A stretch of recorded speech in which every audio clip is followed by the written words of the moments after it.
चलिए शुरू करते हैं तब।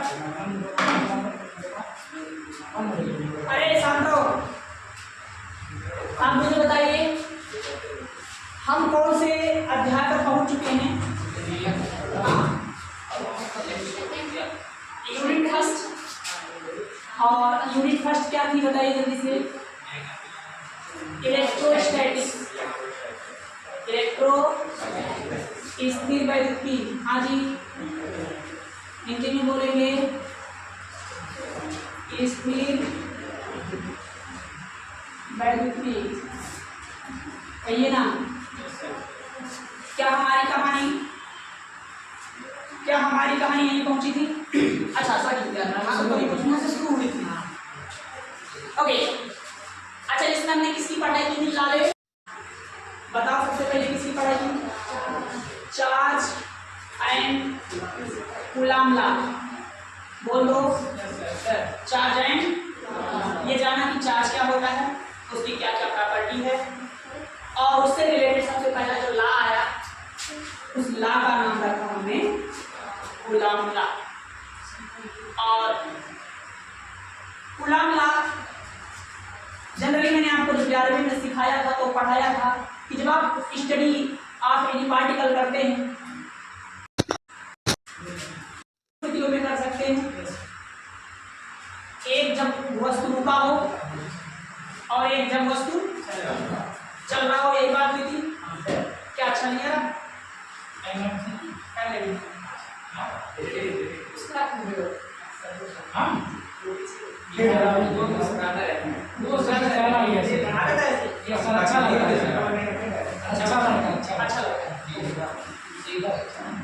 स्टडी आप पार्टिकल जब आप करने गए थे तो एक तो रेस्ट अवस्था में करे थे, और रेस्ट अवस्था में जब किया था तो याद रखो उसका नाम रखा था स्टैटिक्स। और उस स्टैटिक्स की पढ़ाई हमारे सिलेबस में नहीं होती। वो एक प्रकार से कहना चाहिए तो इंजीनियरिंग का सब्जेक्ट है, इंजीनियरिंग का मैटर है। फिर पार्टिकल मोशन में आया। जब पार्टिकल मोशन में आया, मोशन मतलब गतिमान हुआ। जब गतिमान होगा कोई चीज तो उसका पढ़ाई भी हमने दो तरीके से किया था। एक था due to motion, due to force. बोलो ना, हमने कहा भाई ये पंखा चल रहा है और इसको घुमा रहा, बल्ब लग रहा है, ये मान के पढ़ाई की थी। याद करो, रह कर क्या मुस्कुरा रहे हो? कुछ तो कमी है हमारे स्मार्टनेस में, तो कमी आ गई है। सब बढ़िया चकाचक। कोई मान लो देखे बारी ठीक रहेगा, बारी नहीं चाहिए। सीखा बताओ सदस्य लोग नहीं स्क्रैच आ गया थोड़ा।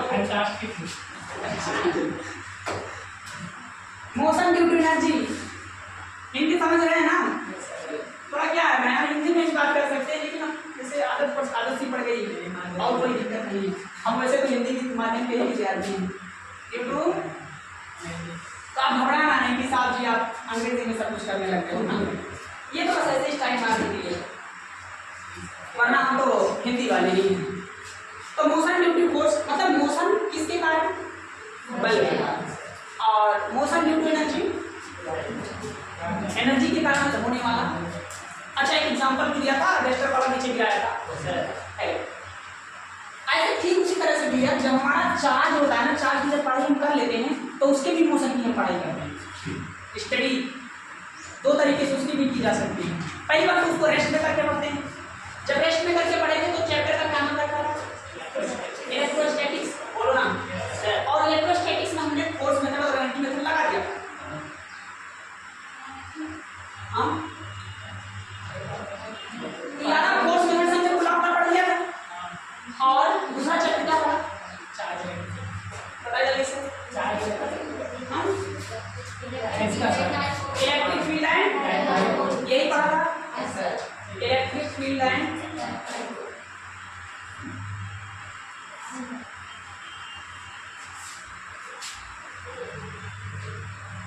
डायपोल पढ़ लिया। और इसके बाद हम तीसरे चैप्टर पर पहुंचेंगे, electric flux, electric flux and Gauss theorem. एक काम करते हैं भैया, आप लोग अगर अपने मन से रिवाइज कर सकते हैं तो ठीक है, वरना मैं आपको थोड़ा सा यहाँ पर भी इलेक्ट्रिक फील्ड कूलाम लॉ से भी निकाले, या तो यहाँ भी इलेक्ट्रिक फील्ड निकाले थे, डाइपोल सिस्टम है, निकाले हैं जिसके दोनों के ऊपर चार्ज होता है, एक तरफ पॉजिटिव एक तरफ नेगेटिव, और दोनों के चार्ज की वैल्यू जो होती है सेम होती है, बस पोलैरिटी चेंज होती है, प्लस होता है। बोलो फिर मान हुआ नहीं यार ये कूलाम लॉ तो मुश्किल तरीका है, इंटीग्रेशन करता है, दुनिया भर का काम धाम करता है और बढ़िया तरीका बनाओ। हमने पढ़ा इलेक्ट्रिक गॉस थ्योरम पढ़ने जाए, लेकिन गॉस थ्योरम समझने से पहले हमें इलेक्ट्रिक फ्लक्स पढ़ना होगा। और फ्लक्स के बारे में बहुत बेहतरीन आपको कॉन्सेप्ट में बता दूं, कोई चीज़ जो फ्लो करती है वही फ्लक्स है। मेजरमेंट ऑफ फ्लो माने कि प्रवाह की मापन या प्रवाह की माप जो होती है वही फ्लक्स है। तो वहां से फ्लक्स समझा, फ्लक्स की वैल्यू आई phi is equal to E dot d, integration E dot d, और उसके बाद गॉस थ्योरम की एप्लीकेशन पढ़े। अब हमने सीख लिया कि साहब फोर्स में से जितनी पढ़ाई होनी थी हमने कर लिया, कूलाम और गॉस थ्योरम दोनों पढ़ लिया।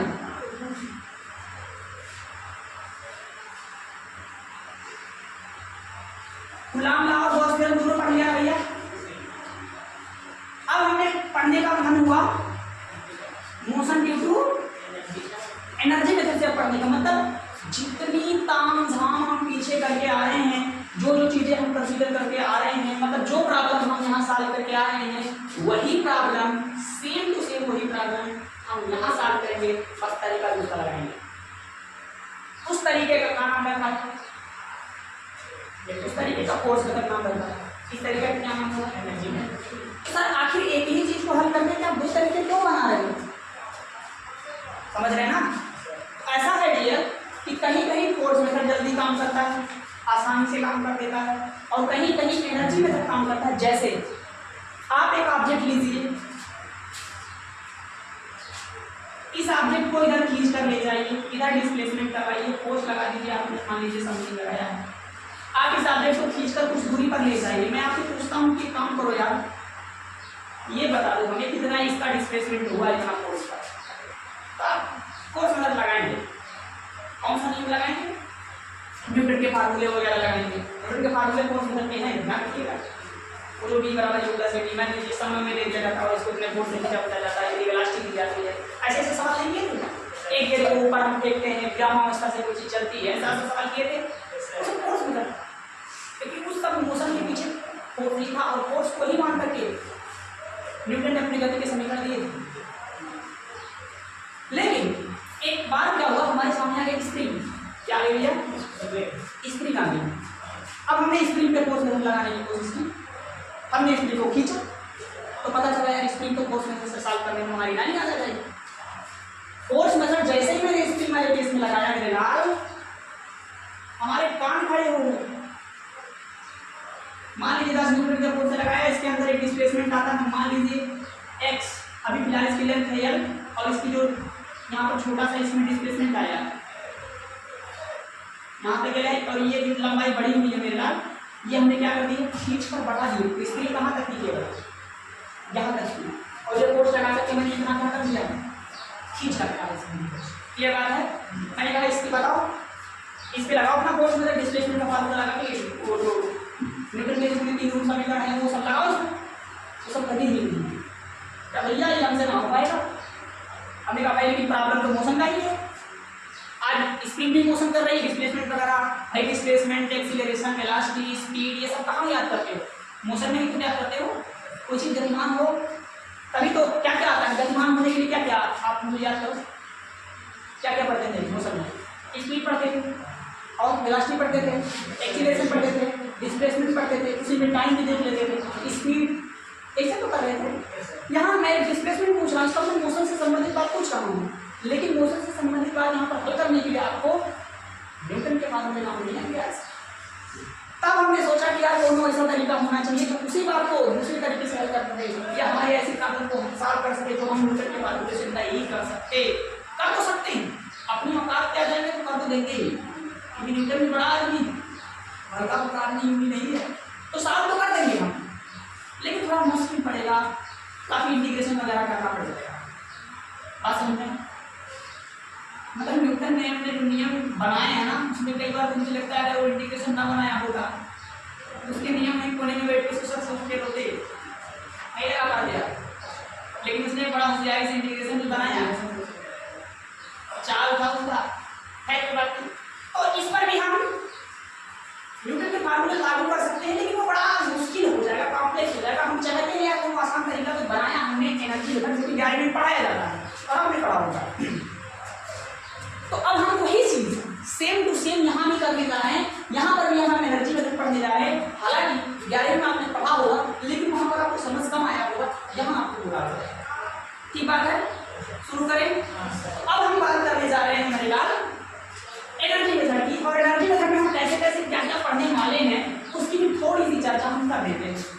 पूरा एक ओवरव्यू मिलेगा आपको कि हम इस चैप्टर में क्या क्या करेंगे। तो देखिए हम इसमें दो चीजें पढ़ेंगे, एक तो पढ़ेंगे पोटेंशियल एनर्जी। क्या पढ़ेंगे मेरा? Potential energy.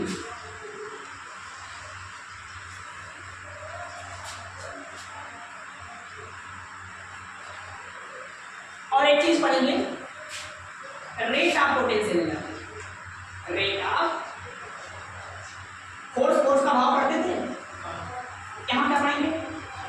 एनर्जी का, अरे पोटेंशियल एनर्जी एक एनर्जी है। और क्या आया?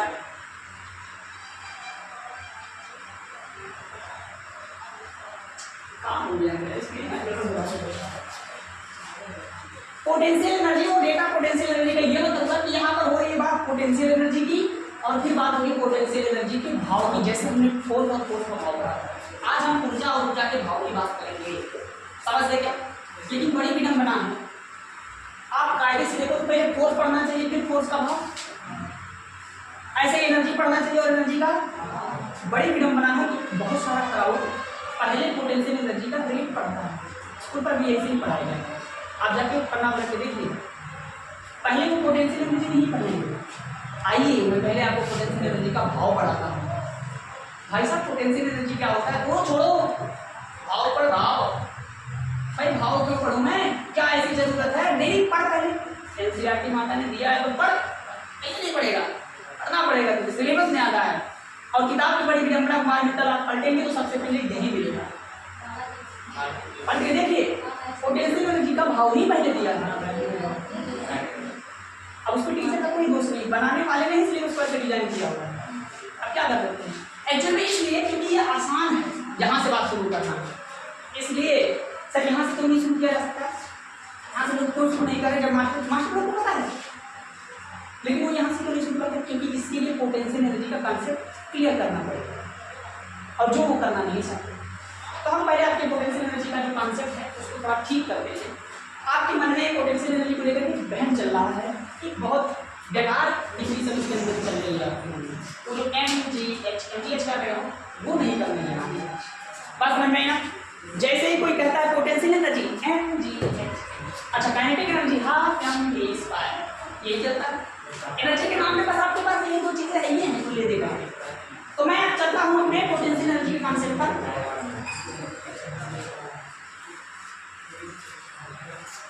तो MGH उसको हटाना है, बैकग्राउंड म्यूजिक हटाना है। तो चौथा चैप्टर क्या मिलेगा बताइए जल्दी से?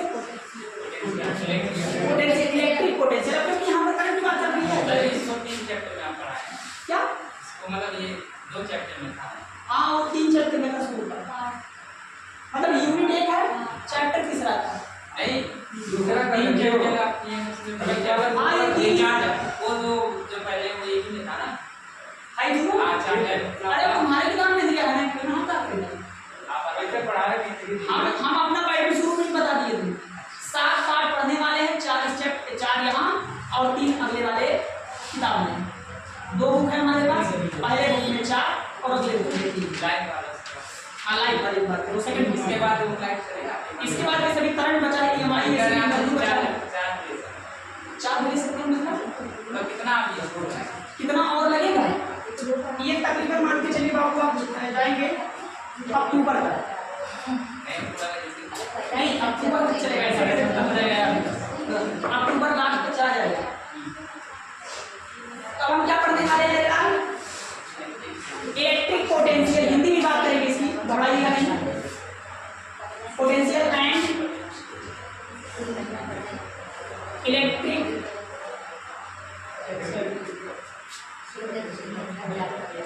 वो एक मिनट एनर्जी रहेगा एंड इलेक्ट्रिक पोटेंशियल। ध्यान दीजिएगा,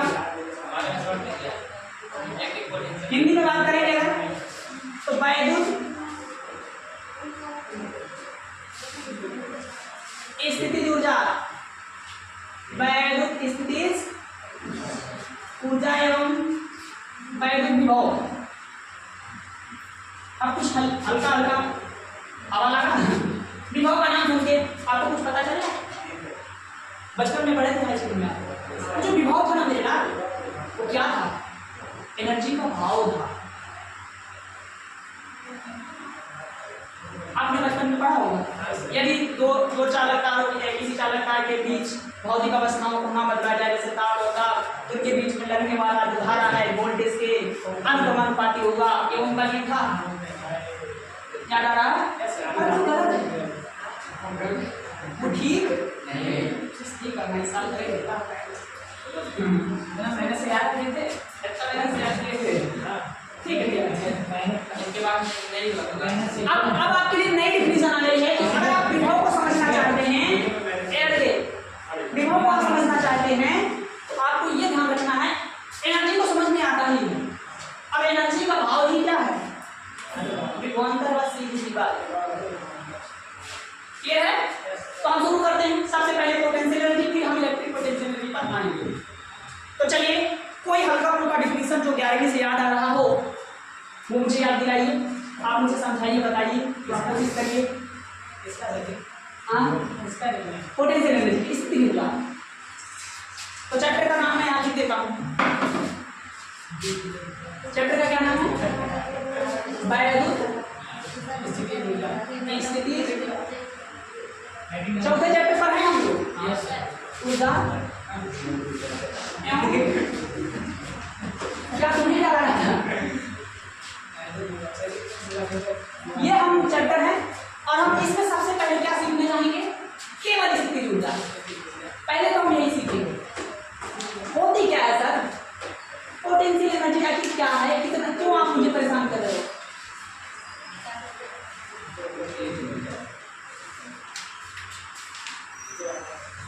बताओ भाई, बताओ भैया, तुम बताओ क्या कहना चाहते हो इस स्थिति ऊर्जा के बारे में। बताओ बताओ।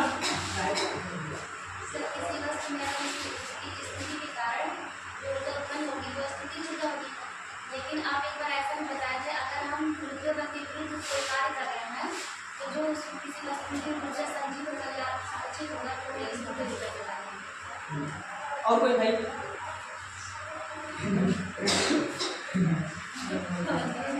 पीछे उधर राहुल भाई, अरे कुछ गटे में बेटा इंस्टाग्राम पे चला कर गटे चलिए रील बनाना एंड बार बोल बताओ चलेगा। यहाँ क्या थोड़ा इंस्टाग्राम नहीं चलाते, वो देखो अपना वो सब लेकर चल रहा है, अटैची लेना पंखा प्रभावित नहीं रहेंगे क्या करें।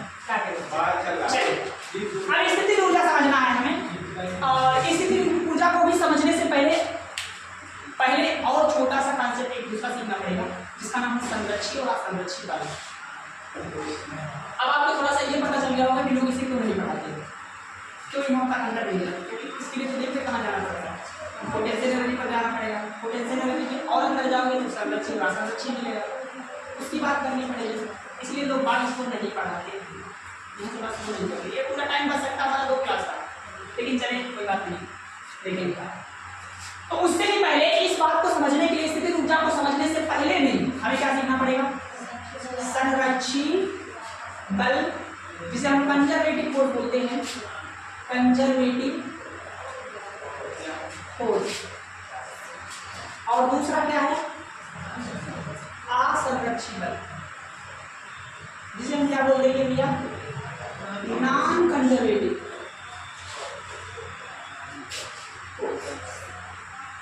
हाँ जी, अब इस पर भी थोड़ी सी चर्चा हो जाए, और आप अगर चाहें तो बताना तो बताएं, और हम शुरू करें। बताइए जल्दी से, अभी बताएं। राय को एक बार बता देना।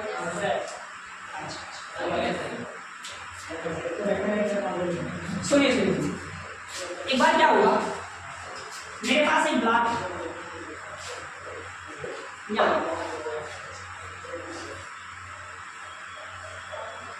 इस पर फ्रिक्शन था,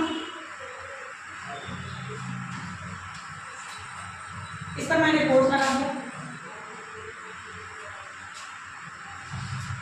और इसको खिसका दिया, खिसका कर यहाँ पर, लेकिन ये मैंने मैंने देखा कि जब इसको मैंने खिसकाया और खिसकाने के बाद छोड़ दिया, तो जहाँ तक मैंने फोर्स लगाया हमने क्या किया, रुक गया। ऐसा होता है, देखिए कहीं मैंने कहा यार यहाँ पर मेरा जो बल था वो तो बेकार चला गया। अरे बेकार नहीं गया, जब धकेल के यहाँ आओगे तो यही तो आएगा। मैंने कहा अच्छी बात। एक बाल को मैंने लात मारा, फुटबॉल, वो फुटबॉल जाके उसको उड़क करके रुक गई। मैंने कहा वापस आ जा, नहीं आऊँगी। फिर मेरा मन हुआ एक दिन उसी गेंद को किधर फेंकने का। मैंने मुक्का मार के ऊपर फेंक दिया। अब जैसे मुक्का मार के ऊपर फेंका, थोड़ी देर बाद फिर से हाथ में मार। मैंने कहा तुझे क्या हो गया, अभी तू लात से मार रहा था तो नहीं आ रही थी, अभी हाथ से मारने पर आ जाएगी। कहते लात से मारे हुए थोड़ी ना हुई ऐसे कैसे। मुझे तो बड़ी गलत बात है, लोग लात से मारने पर नहीं आते, तुम्हें मैं ध्यान रखना। हाँ मुक्का मारो, बॉल के साथ हो गया है। जब मैं इसको हाथ से मारता हूँ तो वापस आ जाती है, और जब इसको लात से मारता हूँ तो चली जाती है, आगे भी वापस नहीं आती। ना कुछ तो लोचा है वो, का लोचा है चाहे नहीं बताओ, कुछ समझ में आया क्यों बाल ऐसे लात मारने पर चली गई और वापस नहीं आई और ऊपर देखने पर क्यों आ गया। नहीं अभी संरक्षी बल का खेल नहीं शुरू हुआ। अभी तो ये बताओ कि वो बल कौन सा जिम्मेदार है जो उसको रोक रहा है चलने वाले।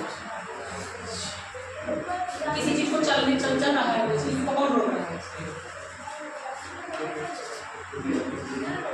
कौन सा बल रोक रहा है। नहीं बाइक बची रोड पे चल रही है या कहीं पर भी जमीन पर चल रही है, उसको रोकने वाला कौन है। सर फोर्स याद आया। तो फ्रिक्शन फोर्स ही वो जिम्मेदार है। जब लात से मारा था तो फ्रिक्शन फोर्स वहां पर काम कर रहा था, लेकिन जब हाथ से मारा था तो वहां पर फ्रिक्शन फोर्स नहीं था, वहां दो अलग अलग फोर्स आए। कोई बताना चाहेगा वो दो कौन से। एक गुरुत्वाकर्षण था, दूसरा अरे ना एक तो गुरुत्वाकर्षण इतना बाहर है नहीं समझी बल का। बताओ दूसरा बल कौन सा है। एनर्जी की बात कर रहे हो, बल की बात कर रहे हैं। एयर रेजिस्टेंस, वायु भी तो रोकती है। साइकिल चलाते हो, आने मार रहा है उधर और मार रहे इधर, पता चला एक पैडी लेकर मारे तो दूसरी पैडी पीछे चले गए, लेकिन सही आते ही रह गए क्या। हाँ लेकिन क्या एयर रेजिस्टेंस है वहां पर, तो है वही मैं कह रहा हूँ। ऊपर जाते समय भी एयर रेजिस्टेंस है और नीचे आते समय भी एयर रेजिस्टेंस, लेकिन हाथ से जो मारते हैं तो रेजिस्टेंस एयर रहता है भाई, तब भी रहता है। जैसे जहाँ पर पंखा चल रहा है चाहे इसको किधर भी घुमा लो, एयर रेजिस्टेंस तो बनाएगा। खैर अभी तो बस आप ये समझिए कि गुरुत्वाकर्षण बल उसको काम करता है, उसको रोक रहा है ऊपर जाने से, बोलो ना। लेकिन भैया फिर मैंने क्या किया, एक स्प्रिंग लिया। क्या लिया, स्प्रिंग लिया और इस स्प्रिंग से लटका दिया प्रिया को। ये देखो जैसा तमाम समुदायों को मद्देनजर रखते हुए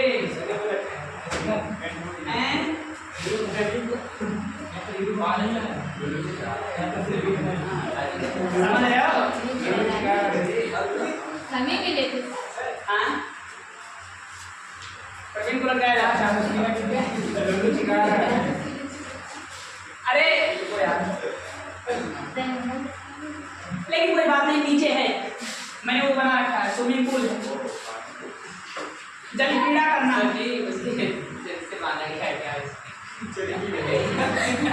क्या। अरे बस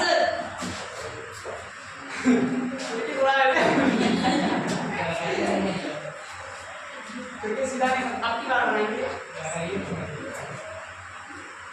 जैसे वो कुंभ कर रखा था, सीन था उसका, तो सुनिए ध्यान से। जब इसको स्प्रिंग से लटकाया गया तो स्प्रिंग में डिफ्लेक्शन आएगा कि नहीं आएगा, स्प्रिंग बढ़ जाएगी। फिर इसको छोड़ दिया गया, यहाँ देखा ये छपाक से पानी में चली गई और ये स्प्रिंग फिर से अपने नेचुरल लेंथ पर आ गई। सर ये नेचुरल लेंथ क्या होता है, स्प्रिंग पर कोई फोर्स ना लगा हो उस कंडीशन में जो स्प्रिंग होती है, उस कंडीशन में उसकी लंबाई लंबाई होती है उसे बोलते हैं नेचुरल लेंथ ऑफ स्प्रिंग। अगर स्प्रिंग को खींच दिया तो फिर नेचुरल लेंथ पे नहीं समझ रहा। नेचुरल लेंथ समझते प्राकृतिक लंबाई। भाई स्प्रिंग को खींचो नहीं, कोई फोर्स ना लगाओ, ना दबा हो ना खींचा हो, भाई दब भी तो सकता है स्प्रिंग।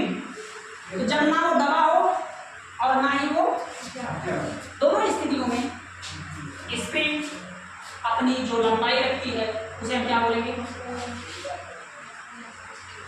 नेचुरल लेंथ बोलेंगे। यहाँ सुन लो, नेचुरल लेंथ बोलेंगे। लेकिन जब आप फोर्स लगा देंगे, जब आप क्या लगा देंगे तब वो है अपने नेचुरल लेंथ पर नहीं रहेगा, तब वो डिफ्लेक्शन की स्थिति होगा। लेकिन जैसे ही मैंने इसको छटकाया इस स्प्रिंग से, स्प्रिंग मेरा भाई क्या हो गया, उस पर तो फोर्स लगा के मतलब नीचे पर बढ़ जाना, लेकिन नहीं करूँगी। मैं तो अपने ओरिजिनल पोजीशन यानी कि नेचुरल लेंथ पर रहना पसंद करती हूँ। मैंने कहा मेरी लगती नहीं जा रही है। वहीं पर उस ऑब्जेक्ट को जब लात मारा था तो वो भी अपनी जगह पर नहीं आया, लेकिन ऊपर फेंका था तो आ गया था, और तुम कह रहे हो हम भी आ जाएंगे। मैंने कहा कुछ तो चल रहा है, कुछ तो मामला चल रहा है। फिर एक दिन क्या हुआ,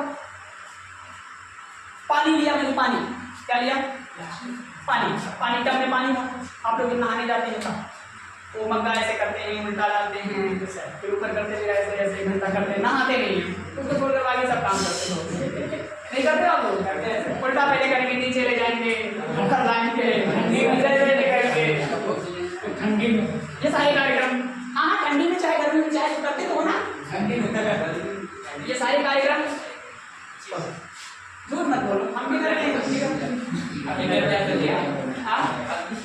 हाँ, तो मैंने क्या किया, पानी का थोड़ा सा 1 मिनट का सुने, पानी को मैंने क्या कर दिया, ऐसे घुमा दिया या उधर कर दिया। मैंने कहा पानी आ जाना ऊपर, इधर आ जा। तो अब ना आऊंगी मैं तो एक बार गई तो नहीं, अब मैं वापस क्या चल रहा है। जब मैं किसी चीज पर फोर्स लगाता हूँ कभी वो आ जाता है वापस और कभी नहीं आता। तो देखा और देखने वालों ने बताया कि भैया इस दुनिया में 2 तरह के फोर्स हैं। मैंने कहा कौन कौन से? कहता एक है संरक्षी और एक है असंरक्षी। जब आप किसी ऑब्जेक्ट को डिस्प्लेसमेंट देते हैं यानी फोर्स लगाकर उस पर वर्क करते हैं, भाई आप किसी ऑब्जेक्ट को एक जगह से दूसरी जगह ले जाएंगे तो काम करना पड़ेगा। वर्क क्या है? बल बुले विस्थापन। तो जब आप किसी ऑब्जेक्ट पर फोर्स लगाएंगे उसमें जो डिस्प्लेसमेंट आएगा तो उसके लिए उसका यही मतलब हुआ ना कि आपने वर्क किया। बोलो यार, जब आप किसी चीज पे फोर्स लगाते हैं और उसमें डिस्प्लेसमेंट होता है तो फोर्स लगाने के साथ साथ वर्क भी है, आपने काम कर लिया है। अभी पंखा चल रहा है, फोर्स मैंने लगाया, डिस्प्लेसमेंट हो रहा है तो वर्क हो रहा है भाई। लेकिन मैं इस दीवार को धकेल रहा हूँ, फोर्स लगाया हूँ, लेकिन इसमें डिस्प्लेसमेंट नहीं आ रहा है, तो क्या वर्क हो रहा है? वर्क नहीं हो रहा। बात समझ में आ रही है क्या? तो डियर, हमने देखा कि कुछ फोर्स ऐसे हैं कि जिनके विरुद्ध जब आप काम करोगे तो वह उसके अंदर स्टोर रहेगा। फॉर एग्जाम्पल, ये डस्टर लिया, इस डस्टर को उठाया, यहाँ रखा था पहले, मान लीजिए यहाँ से मैंने उठाया तो बल लगाना पड़ेगा कि नहीं लगाना पड़ेगा? अरे उतना अच्छी नहीं रहा था, बहुत मेहनत करना पड़ा, हम ज़्यादा है। आप समझ नहीं रहे यार, मैंने भी सामने समझ आ रही है, बहुत तो नहीं रहा। हमने तो पावर डबल पूरा सीमेंट वाला पावर लगाना पड़ेगा, उठ ही नहीं रहा। अब देखो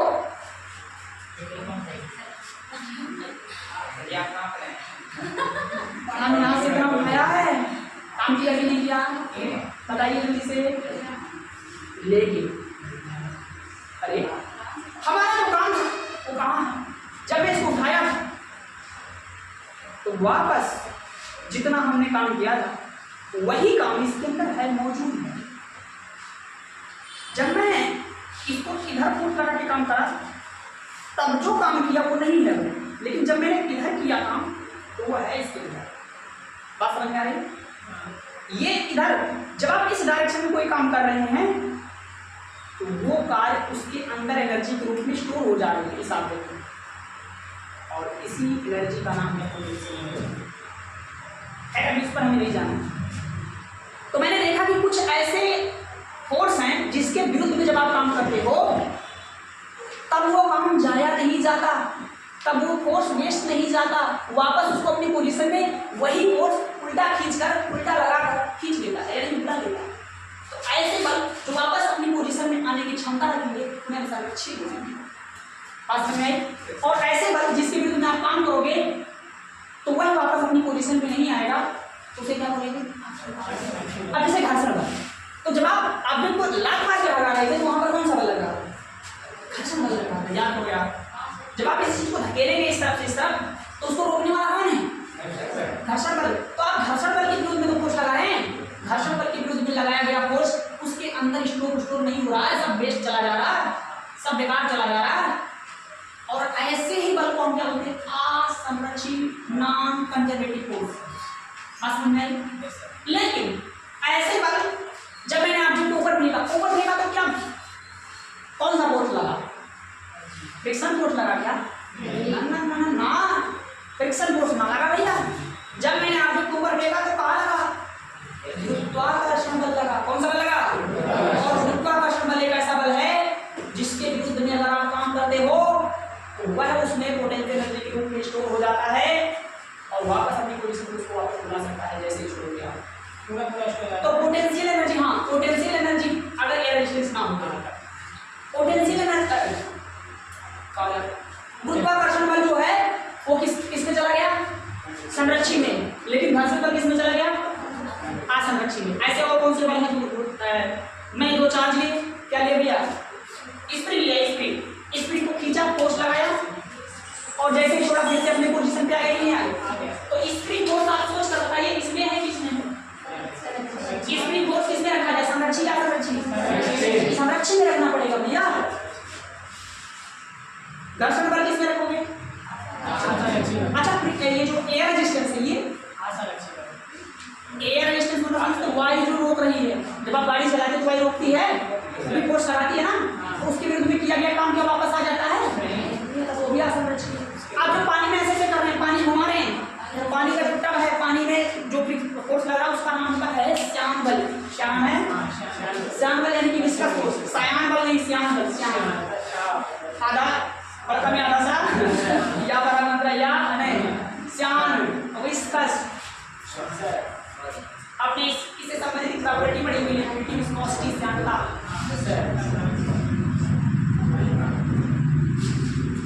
क्या है ये आदत अपनी सुधारो, ठीक है?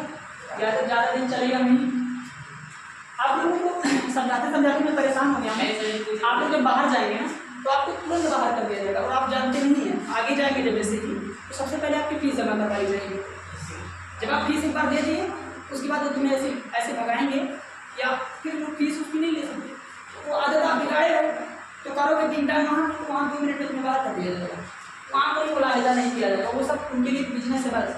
आप एक प्रकार से ऑब्जेक्ट हो, एक तरह से ग्राहक हो, आए हो, पैसा दिए हो, मन करे तो सामान ले जाओ और न मन करे तो जाओ ऐसे, क्योंकि पैसा पहले ले लिया जाएगा। तो वो चीज़ आपके साथ ना हो उसके लिए आप अपनी हैबिट को पहले से सुधार रखिए, ठीक है? नहीं तो नुकसान हो जाएगा आपको। चलिए, तो संरक्षी बल और असंरक्षी बल समझ में आया भैया? हाँ, जो बल हमारे ऑब्जेक्ट में स्टोर हो जाएगा उसके विरुद्ध में काम करने पर तो वो संरक्षी, और अगर नहीं हुआ तो अच्छा ध्यान रखिए, वो जो एनर्जी स्टोर होती है, जो फोर्स स्टोर होता है, वो फोर्स किस रूप में स्टोर होता है? वही स्थितिज ऊर्जा के रूप में स्टोर होता है। क्या मेरी बात आपको क्लियर हुई? ओके साहब, संरक्षी बल लिखना तो ऐसे पड़ेगा नहीं, मुझे लगता है संरक्षी बल और असंरक्षी बल तो ऐसे ही समझ गया, ठीक है साहब। आप सुनिए, तो जब आप वर्ग यानी कि फोर्स लगाइएगा किसके विरुद्ध में? संरक्षी के विरुद्ध में, तब वही फोर्स, वही वर्ग उस ऑब्जेक्ट में स्टोर रहेगा। और वो जो स्टोर का रूप होगा, वो जो एनर्जी का रूप होगा, उसे हम क्या बोल दिया करेंगे? स्थितिज ऊर्जा बोल दिया करेंगे। अब स्थितिज ऊर्जा की डिफिनीशन की तरफ हम पढ़ लेंगे।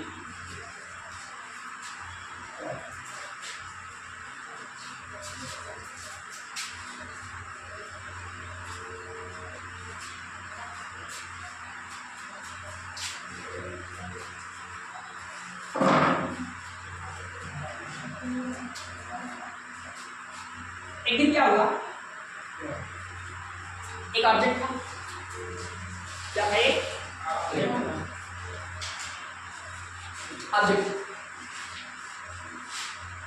मैंने इसको ऑब्जेक्ट का स्प्रिंग ले दो, स्प्रिंग खींच दिया, बढ़ जाएगा और उसके बाद छोड़ देंगे तो पुनः अपनी पोजीशन पर, यानी कि स्प्रिंग फोर्स लगा है, स्प्रिंग फोर्स के विरुद्ध में हम लोग फोर्स लगा रहे हैं।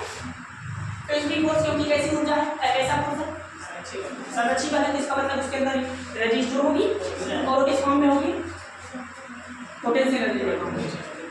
लेकिन हमने एक दिन उठाया ढेला, ढेला यूं होएगा गाँव में होगा, हाँ अद्दा कपड़ों ही मोड़ देंगे, अद्दा उठाया और फेंक दिया, कुछ दूर जाकर वो ढेला गिरा। मैंने कहा भाई ऊर्जा मात्र उत्पन्न होती है, पहले उससे एनर्जी कंजर्वेशन के लॉस हमने नहीं सुना कि ऊर्जा ना तो उत्पन्न होती है ना तो या केवल रूप से। तो मैंने कहा भाई ठीक है, ऑब्जेक्ट को आपने फेंका है, आपने कुछ स्थिति ऊर्जा दी है और वो कुछ दूर जाके गिर गया है, तो देते समय आपने ऊर्जा कुछ दी थी, लेकिन फाइनली उसका ऊर्जा 0 है, तो ऊर्जा गया कहाँ? आपने कहा था थोड़ी देर पहले कि ना तो उत्पन्न होगी ना तो वो कहाँ गया? चलो वीडियो में तुम्हारे लिए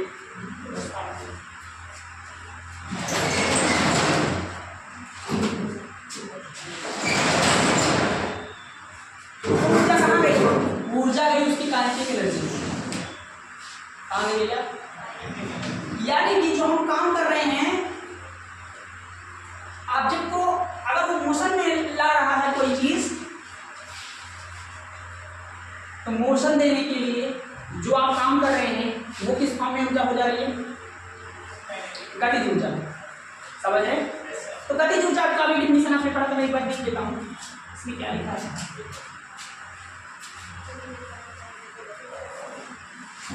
थोड़ा एक सेकंड देंगे।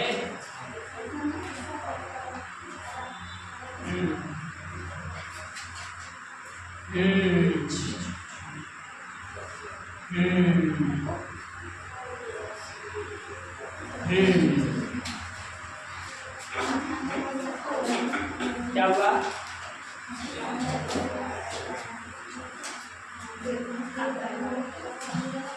देखिए हमने किसी ऑब्जेक्ट पर एक वर्क किया, एक काम किया, काम समझते हैं, फोर्स लगाया, फोर्स लगा के उसमें क्या डिस्प्लेसमेंट वगैरह करवाया हो, बोलो ना।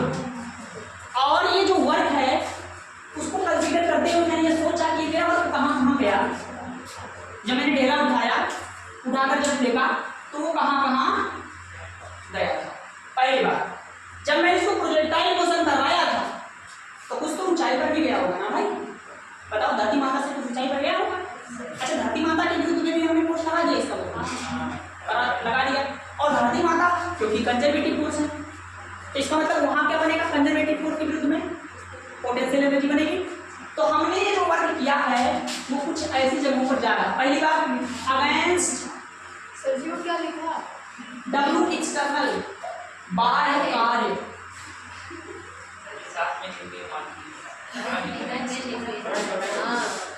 सफिक्स में है यार,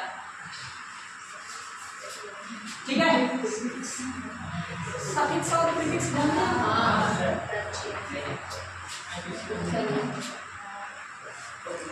संरक्षी बल,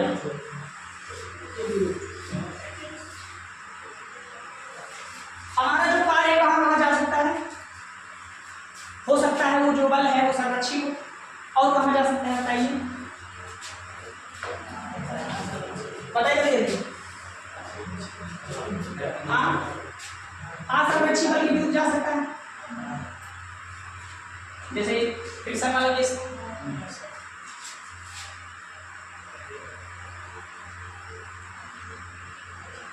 और कहाँ जा सकता है बताइए?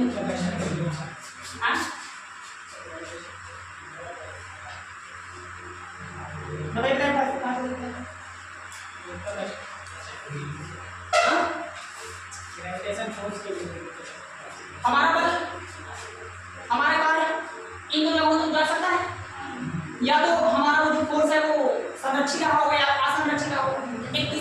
जा सकता है। पिंड को त्वरित करने में। इन तीनों पर आप थोड़ा ध्यान दीजिएगा। जब आप काम करते हैं किसी ऑब्जेक्ट पर, तो आपका जो फोर्स है, आपका जो काम हो, तीन जगह खपत हो सकता है। या तो वो कंजर्वेटिव फोर्स के विरुद्ध जाएगा, या तो नॉन कंजर्वेटिव के विरुद्ध जाएगा, या तो पिंड एक्सीलरेट करेगा। आप जब भी काम करेंगे तो इन तीन जगहों पर आपकी एनर्जी विरुद्ध जा सकती है। आपके द्वारा किया गया प्रयास इन्हीं तीन जगहों के अलावा और कहीं नहीं जाएगा। यही एनर्जी कंजर्वेशन है। ऊर्जा ना तो उत्पन्न होगी, ना तो आपने जो काम किया है, जो आपने ऊर्जा ली है, आपने जो फेंका था, तो कुछ बल आपके वहां चला गया, संरक्षित बल के विरुद्ध में सवाल करेंगे अभी। और कुछ कहां चला गया? एयर रेजिस्टेंस भी तो था। और कुछ कहां चला गया? पिंड को। पिंड के एक्सीलरेशन में जो एनर्जी गई है उसे ही कहते हैं काइनेटिक एनर्जी। इसे क्या बोलेंगे भैया? अगर किसी पिंड को गतिमान करने के लिए जो आपने काम किया है, उसे क्या बोलेंगे? काइनेटिक एनर्जी, गति ऊर्जा। तो कोई पूछे गति ऊर्जा क्या है? कहना सर किसी पिंड पर किया गया वह बाह्य कार्य जो किसी पिंड की गतिमान अवस्था में उसको त्वरित करने के लिए किया जाता है, उसे गति ऊर्जा कहते हैं। या फिर किसी पिंड को गतिमान करने के लिए जो बाह्य कार्य किया जाता है वही गति ऊर्जा होता है।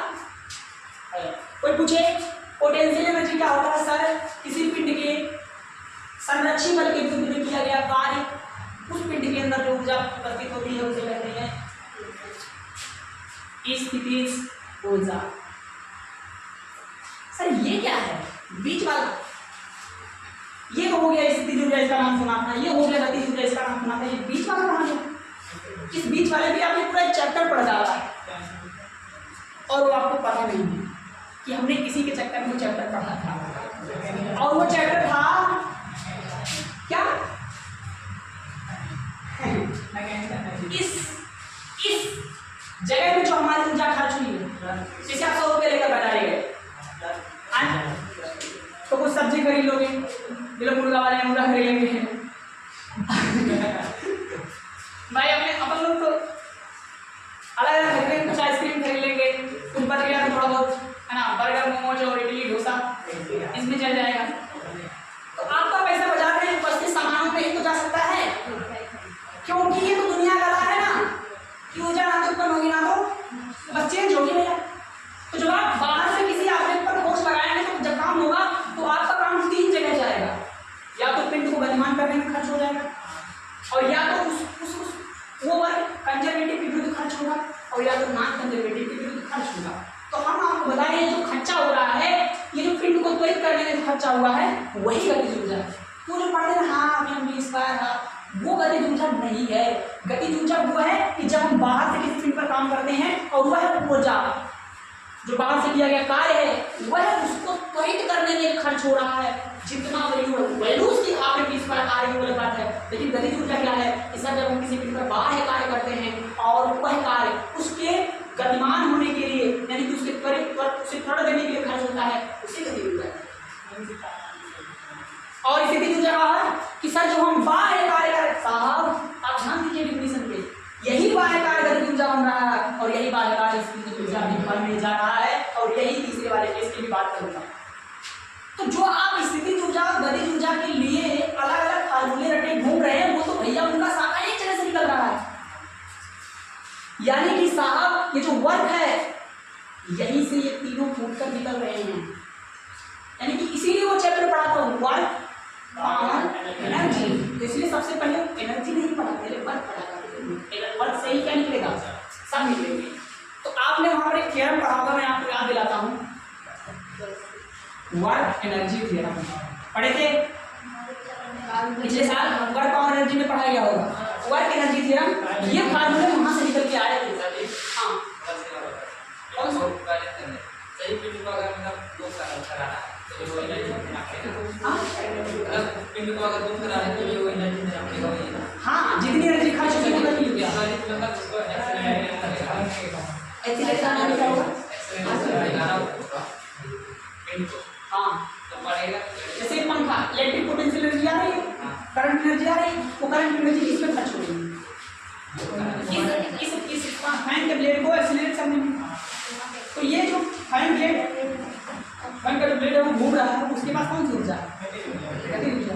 कौन सी ऊर्जा है? Electric energy. इलेक्ट्रिक एनर्जी किस में चेंज हो रहा है? क्योंकि ये इलेक्ट्रिक एनर्जी किस में खर्च हो रही है? बताओ, ये इलेक्ट्रिक एनर्जी किस में खर्च हो रही है?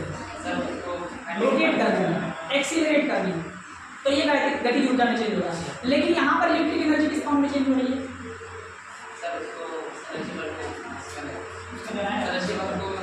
लाइट एनर्जी में और हीट एनर्जी में। भाई छुएंगे तो आप गर्म नहीं करेंगे, तो वो हीट एनर्जी में फेंका। और इसमें लाइट एनर्जी, लाइट में प्रकाश, मैं प्रकाश की बात कर रहा हूँ। तो लाइट एनर्जी में, तो यहाँ पर जो एनर्जी आ रही है वो एक्सीलरेशन में जा रही है, यहाँ पर जो एनर्जी आ रही है लाइट और हीट में जा रही है। तो जब एनर्जी किस में जाए? एक्सीलरेशन में जाए, तब उसी का क्या नाम रखा? Kinetic energy. लेकिन जब वही ऊर्जा, वही कार्य कंजर्वेटिव फोर्स के अगेंस्ट करोगे, तब वही ऊर्जा काइनेटिक एनर्जी नहीं रहेगा, वही ऊर्जा किस में बदल जाएगा? स्थिति। जब आप ऑब्जेक्ट को उठा रहे थे ना भाई, उठा रहे थे ना, जब तक ये एक्सीलरेशन में था तब तक ये गति ऊर्जा था। लेकिन जैसे ये रुका, इसके अंदर जो एनर्जी है ना, कि छोड़ने पर ये नीचे जा रहा है ना, बोलो, छोड़ने पर तुरंत जा रहा है ना, इसकी जो काइनेटिक एनर्जी है वो पोटेंशियल एनर्जी में चेंज हो गई। अब इसको छोड़ने के बाद पूरा ये पोटेंशियल एनर्जी किस में चेंज हो रहा है? काइनेटिक एनर्जी में। तो इस समय इसके पोजीशन पर जो काइनेटिक स्थिति ऊर्जा है, जो भी ऊर्जा है उसे स्थिति ऊर्जा बोलेंगे। क्या? स्प्रिंग को खींचकर रबड़ स्प्रिंग जो भी है खींचने के बाद उसको पकड़े रहो बोलेंगे, उसके अंदर ऊर्जा है भैया, और उसके अंदर जो भी ऊर्जा है उसी ऊर्जा का क्या नाम है? क्योंकि स्प्रिंग फोर्स, रबर फोर्स, वो दोनों कैसे हैं? संरक्षिबल हैं। तो भाई इधर तो समझ में आया, संरक्षिबल के विरुद्ध में किया गया क्या बन जाएगा? और त्वरण यानी एक्सीलरेशन में किया गया तो कौन हमारा फिर ले रहा है? ये दोनों एक ही सीखे के दो वैल्यू है। हेड पर ये लिखा है, हेड पर बीच वाला सिक्का खड़ा हो जाएगा। अब बात ये है कि सर आखिर असंरक्षित बल के विरुद्ध में आप काम करोगे तो जाएगा कहाँ? तो जाएगा भैया हीट लॉस में। कहाँ जाएगा? Heat loss. अब एक काम करिए, सभी जने एक काम करिए, मैं बताता हूँ। हाँ, हाथ को ऐसे रखो, आपने काम किया, फ्रिक्शन फोर्स किया, अपोजिट किया है, फ्रिक्शन फोर्स के अगेंस्ट किया है, और वो फ्रिक्शन फोर्स उसके बाद ऐसे छुओ, है ना? कैसा लग रहा है? अच्छा लग रहा होगा। मैं छू रहा मंच कहीं पे।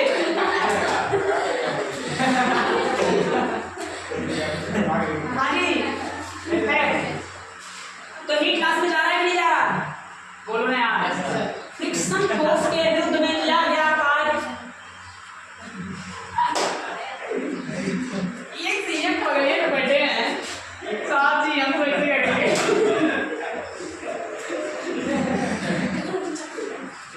नहीं था, सोती नहीं बनाना यार, मैंने ऐसे कहा सोती बनाने में एक्सपर्ट है।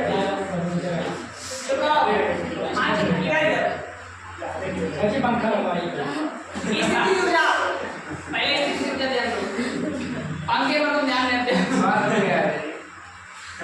पंखे के नीचे अच्छे बिल्कुल बर्बाद हुए हैं, पंखा अभी अच्छा नहीं है। स्थिति ऊर्जा सीख लो, स्थिति ऊर्जा से काम करें। मैं कहाँ बताने वाला था? एक क्लास ना, तो पता चल गया कि जब आप ऑब्जेक्ट को ऊपर फेंक रहे थे तो वापस अपनी जगह पर आया, क्योंकि वो स्टोर हो जा रहा था। जो काम कर रहा था, जो भी काम करके आप ऊपर फेंक रहे थे, वही काम उस ऑब्जेक्ट में स्टोर था और वापस अपनी पोजीशन पर आने की क्षमता रख रहा। लेकिन जब आप ऑब्जेक्ट को लात मार के इस तरह चला रहे थे तो फ्रिक्शन फोर्स आया, और उस फ्रिक्शन फोर्स ने ध्यान देने हीट एनर्जी के रूप में फोर्स के उड़ा दिया, हीट लॉस कर दिया। तो जब भी आप नॉन कंजर्वेटिव के अपोजिट में काम करेंगे, तब बाबू आपका जो एनर्जी खर्च होगा वो किसमें चला जाएगा? हीट लॉस में ही जाएगा। तो आपकी एनर्जी तीन जगह जाएगी, कंजर्वेटिव फोर्स के अंदर जाएगी, नॉन कंजर्वेटिव की अलग जाएगी, और एक्सीलरेशन में जाएगी। जब एक्सीलरेशन में जाएगा आपका खर्चा तो क्या बन जाएगा वो, और जब कंजर्वेटिव के अगेंस्ट जाएगा तब पोटेंशियल एनर्जी बनाएगा, और जब असंरक्षित बल के विरुद्ध जाएगा और हीट नाम का एक चैप्टर आप पढ़ते हैं 11वीं में थर्मोडायनेमिक्स के नाम से है। उसका कनेक्शन बहुत बड़ा है लेकिन आप समझ नहीं पाते। खैर कोई बात नहीं, तो एक काम करो पहले मैं नोटिया बताएं नोटिया में सवाल बढ़िया करवाना है, समझ में आएगा मैं कहना क्या चाह रहा हूँ। जब तक सवाल नहीं करूँगा तो मजा नहीं आएगा। बवाल है फैन का थोड़ा हवा खा लिया है।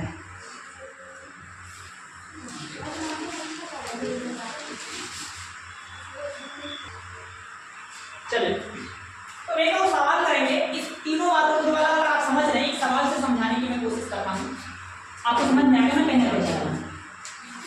देखिए एक हमारे पास पिंड है और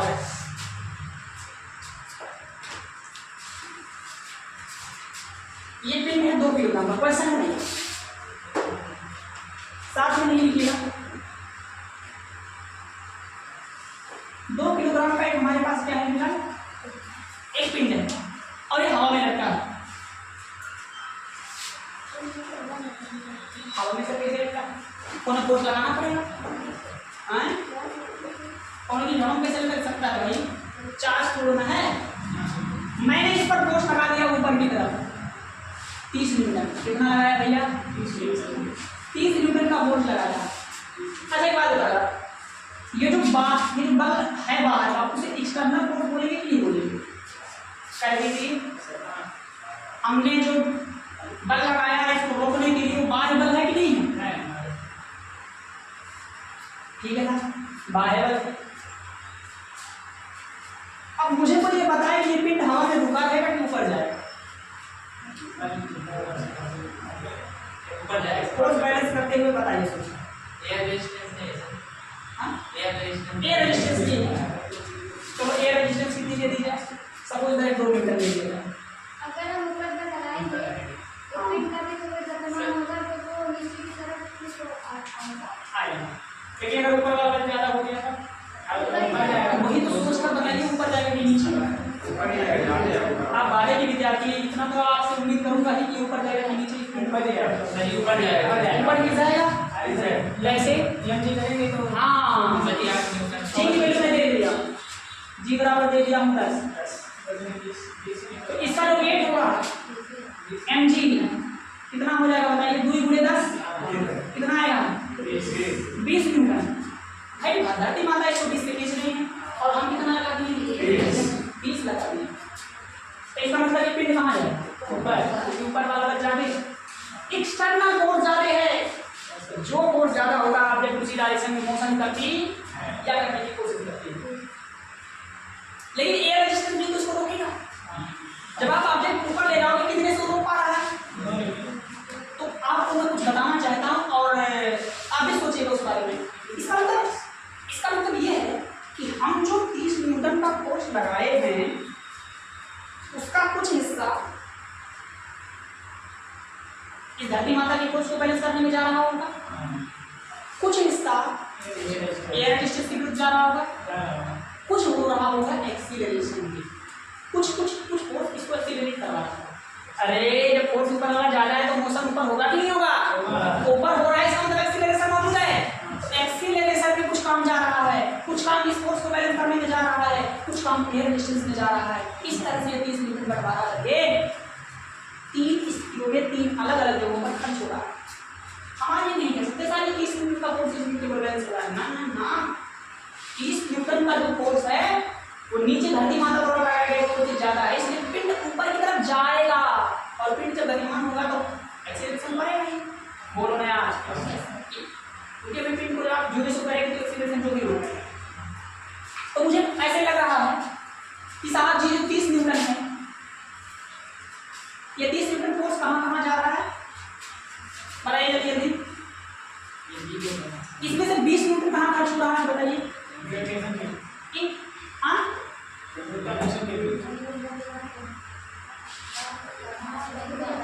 गुरुत्व के विरुद्ध हो रहा है, नहीं आया। हमारा 30 न्यूटन का जो टोटल फोर्स है क्या वही मोशन करवा रहा है इसको?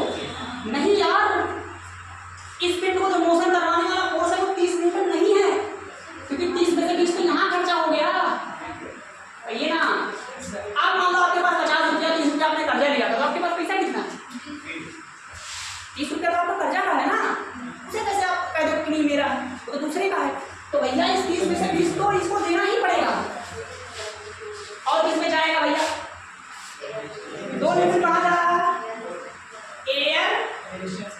रेजिस्टेंस में जा रहा है।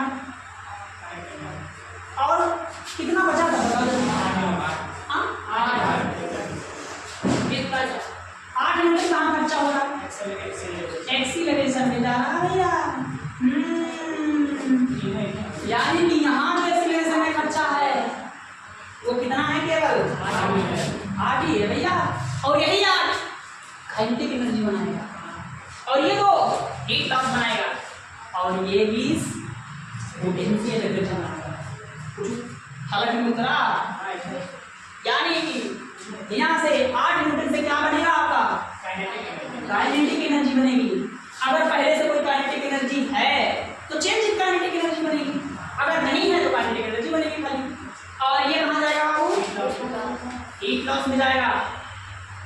चलिए हीट लॉस हमको दिखाई नहीं देता, एयर में हीट लॉस होता है लेकिन क्योंकि उसके मालिक बहुत दूर दूर होते हैं इसलिए उतना ज़्यादा पता। लेकिन अगर आप वही चीज़ कोई सड़क पर कोई चीज़ खींचते हुए ले जाइए देखो गर्म हो जाएगा पूरा सड़क भी। और वो ऑब्जेक्ट जब ऊपर से कुछ गिरता है आसमान से तो गर्म होने के बाद वो इम्पैक्ट लोड है, क्या हो गया? वहाँ भी एयर रेजिस्टेंस है, वही है ना, इसमें कम है।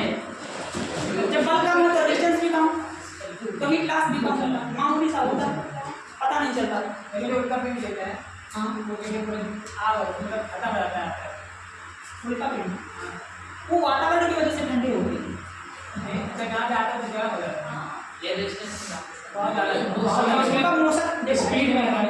हाँ वेलोसिटी का हम फैक्टर आता है, वेलोसिटी बहुत ज़्यादा है। वेलोसिटी की वजह से एयर रेजिस्टेंस बहुत ज़्यादा है। आप लोग गाड़ी जब चलाते हैं तो आप लोग देखिए जब धीरे धीरे चलाते हैं तो एयर रेजिस्टेंस कम लगता है, लेकिन वही जब गाड़ी 80 की रफ्तार में भागती है तो ज़्यादा लगता है। 120 में पता चला कि एक गुड़िया बैठी तो नहीं पता चला पीछे उड़ जाएगी। बोलो अब रहा बटन जैसा तो नहीं उड़ेगा। हाँ हो जाएगा, समझ रहे हैं? बोलो समझ लेगा। ठीक है तो ये क्लास में गया है और ये कहाँ जाएगा? नालायक हमें उड़ा रहे हो भैया। देखो हम अपना सेंटर ऑफ मास नीचे कर लेंगे कैसे? गोली भर लेते चाहिए अब तो गोली भर के सीट बेल्ट मान लेंगे वाही सीट पर गिरा है।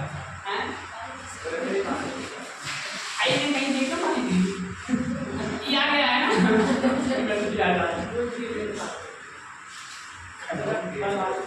ये पानी पीने के लिए अरे उधर ला बोल रही है मुंह बारी पाँच मिनट में कुछ जुगाड़ से जान थोड़ा ये सवाल करवा दे छोड़ रहे 5 मिनट इधर आइए पहले बोल दे रहा हूँ क्या दी जा रहे हैं। चलो बताओ फटाफट 20 न्यूटन पोटेंशियल एनर्जी बनाएगा, 2 न्यूटन एक क्लास में कूदेगा, 8 न्यूटन। आपसे तो कोई पूछे कि साहब यहाँ जो वर्क है यहाँ वाला जो वर्क है वो कितना है तो साहब एक काम करते हैं डिस्प्लेसमेंट भी ले लेते हैं। मान लीजिए हमने लिया है 5 मीटर, डिस्प्लेसमेंट कितना ले रहा हूँ 5 मीटर ऑब्जेक्ट को डिस्प्लेस कराया जा रहा है। तो बताइए जल्दी से बल में विस्थापन कार्य बराबर यही होता है तो बल लगाया और डिस्प्लेसमेंट कितना है? हाँ जी तो बताइए एफ कितना है? फोर्स अरे से ना और डिस्प्लेसमेंट कितना है? 5 तो 100 जूल। 100 जूल किसने किया? अरे तुम और हीट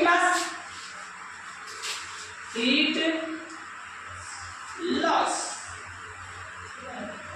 बल में 2 कैसे निकालो?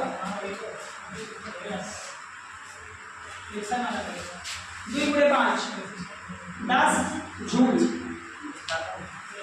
काइनेटिक एनर्जी हाँ 8 × 5 कितना आ जाएगा?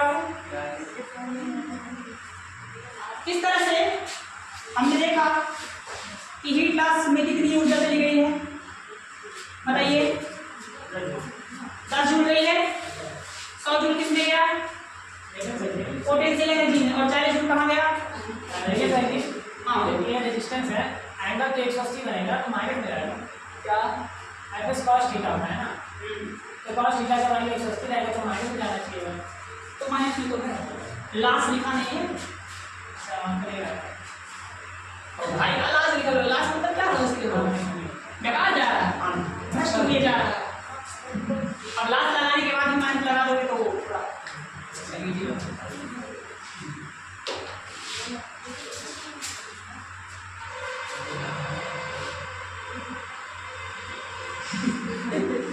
क्या है?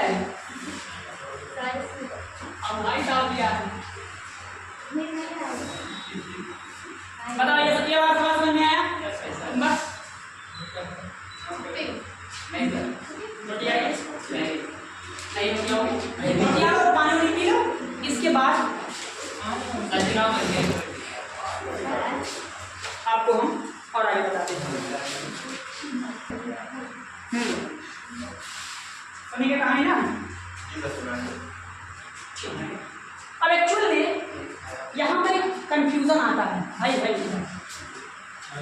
जब आप पढ़ते हैं तो कई बार पोटेंशियल एनर्जी पढ़ते हैं और कई बार चेंज इन पोटेंशियल एनर्जी पढ़ते हैं। तो ज़्यादातर लोग आप या ज़्यादातर किताबों में देखिएगा तो सबसे पहले चेंज इन पोटेंशियल एनर्जी पढ़ा देते हैं और कुछ लोग खाली पोटेंशियल एनर्जी पढ़ा देते हैं। तो क्या वो मामला है, उस बात को समझने के लिए, उस बात को बारीकी से सुनने के लिए हमको एक एग्जाम्पल, एक कहानी का सहारा लेना पड़ेगा। तो कौन सा पापी है? हाँ ये सर, हाँ। ये चिट्ठी कर रहा है सर, अमन खाली बैठा बनाइए। क्या हुआ, एक बार मैं जा रहा था अपने मर्करीज से, अरे वो मैं उस पर मर्करीज लिखवाया सपने वाली, तो मैं जा रहा था, रास्ते में मिला अमन भाई, रास्ते पर बिल्कुल पड़ा हुआ था, कोई सहारा नहीं। हाँ 55 नहीं, कोई मतलब परेशान बहुत। मैंने देखा नहीं क्या हुआ, कहना क्या मेरे बहुत दिक्कत है और जो है मैंने कहा इसको भाई कुछ पैसे वैसे दे दे इसकी स्थिति ठीक हो जाए। तो मैंने इसको जेब से 50,000 रुपये निकाल के दे दिए। कहानी की सभी बात घटनाएं वास्तविक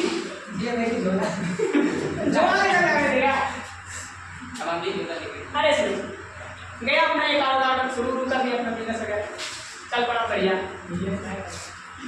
है। तुम्हारा क्या नाम?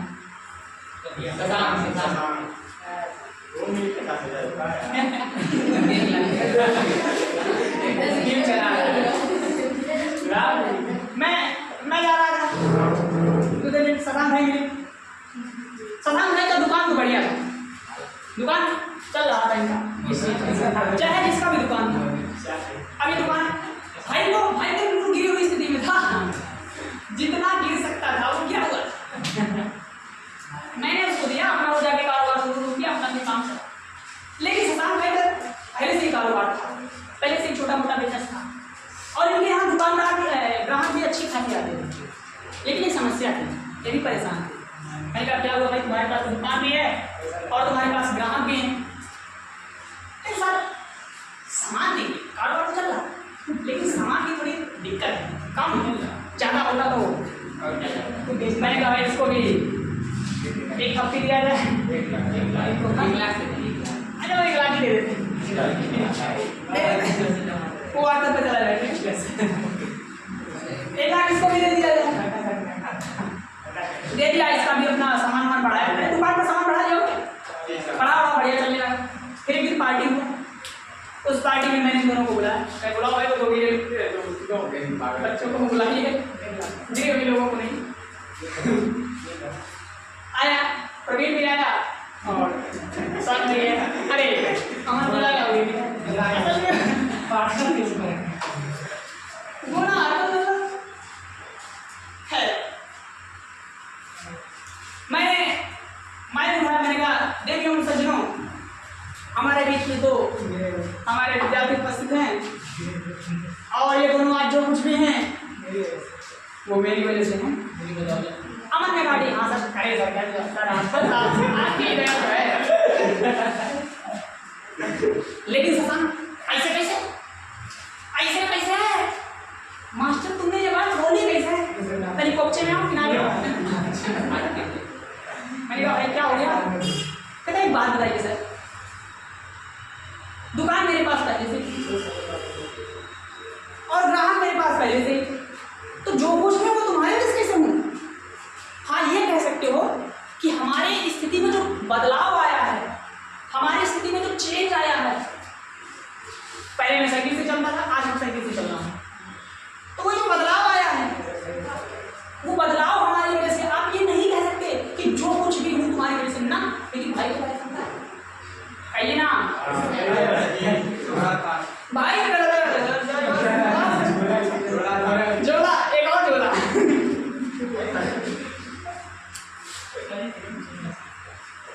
इसे क्या सीखा? इसे ये सीखा कि हमने जो पैसा दिया, हमने जो कार्य किया, वो भी दो जगह गया। जब कोई बंदा जीरो से उठेगा, जब किसी को जो आप एनर्जी दे रहे हो zero potential, zero energy state पर होगा, उसको जो भी एनर्जी दी जाएगी वो होगी पोटेंशियल एनर्जी। जब किसी ऑब्जेक्ट के पास जीरो एनर्जी स्टेट हो और उसे आप एक्सटर्नल वर्क देकर के उसमें कुछ एनर्जी ऐड कर रहे हैं, तब जो एनर्जी होगी, तब जो पोटेंशियल एनर्जी होगी, उसे हम क्या बोलेंगे? केवल पोटेंशियल एनर्जी। लेकिन अगर किसी के पास पहले से ही कोई पोटेंशियल एनर्जी मौजूद हो, उसके बाद आप कोई वर्क करके उसके अंदर कोई वैल्यू ऐड कर रहे हैं, कोई एनर्जी ऐड कर रहे हैं, तब जो एनर्जी होगी वो पोटेंशियल एनर्जी चेंज होगी। बात समझ में आएगा? तो अमन भाई को जो दिया वो क्या दिया? पोटेंशियल एनर्जी दिया ना। लेकिन शशांक भाई को क्या दिया? पोटेंशियल एनर्जी चेंज दिया। हमारे द्वारा किया गया कार्य पोटेंशियल एनर्जी में भी खर्च हुआ है और पोटेंशियल एनर्जी चेंज हुई। लेकिन पोटेंशियल एनर्जी चेंज और पोटेंशियल एनर्जी में यही तो छोटा सा कंफ्यूजन है कि लोगों को एक ही सा लगता है। बाबू देखो, आप ऐसे ऑब्जेक्ट को एनर्जी दे दो जो किसमें हो? जीरो एनर्जी स्टेट, तब वो जो एनर्जी होगी क्या कहलाएगी? पोटेंशियल एनर्जी कहलाएगी। लेकिन अगर किसी ऑब्जेक्ट के पास पहले से ही कोई एनर्जी हो तो तब पोटेंशियल एनर्जी चेंज कहलाएगी। इसलिए अब डेफिनेशन में बताने जा रहा हूँ पोटेंशियल एनर्जी। सुनिएगा ढंग से, एक बार रीड कर लेता हूँ कि भूल जाता हूँ मैं। दिमाग है क्यों जी? बोलो डेफिनेशन। एनजीएच एनजीएच वालों, आपकी डेफिनेशन की सच्चा वाले आ गया। मैं क्या कह रहा हूँ, सुने ध्यान से। किसी ऑब्जेक्ट पर किया गया वह कार्य, किसी ऑब्जेक्ट पर किया गया जो किसी संरक्षित बल के विरुद्ध में किया गया हो और जिसे एक यानी कि जीरो पोटेंशियल एनर्जी स्टेट से किसी दूसरे पोटेंशियल एनर्जी स्टेट तक लाने में, और वो भी कैसे? क्वासी स्टैटिकली, लगभग रुका हुआ। जब आप एक ऑब्जेक्ट को दूसरे, जब एक ऑब्जेक्ट को आप एक पोजीशन से दूसरे पोजीशन में ले जाएंगे तो क्या चेंज नहीं होना चाहिए? अगर आप इसको जीरो कंडीशन से उठा रहे हैं तो बिल्कुल इतना स्लो लाइए कि मतलब लगे कि यार चल ही नहीं रहा, रुका हुआ है। एक ऑब्जेक्ट को दूसरे पोजीशन में ले तो जाएंगे, लेकिन कैसे ले जाएंगे भैया? Quasi static. ये पोजीशन आपने पढ़ी होगी, थर्मोडायनेमिक्स में पढ़ी होगी, नहीं पढ़ी होगी? Quasi static, reversible, adiabatic, isothermal, सब नहीं पढ़े? बताइए यार, क्या कर रहे हो?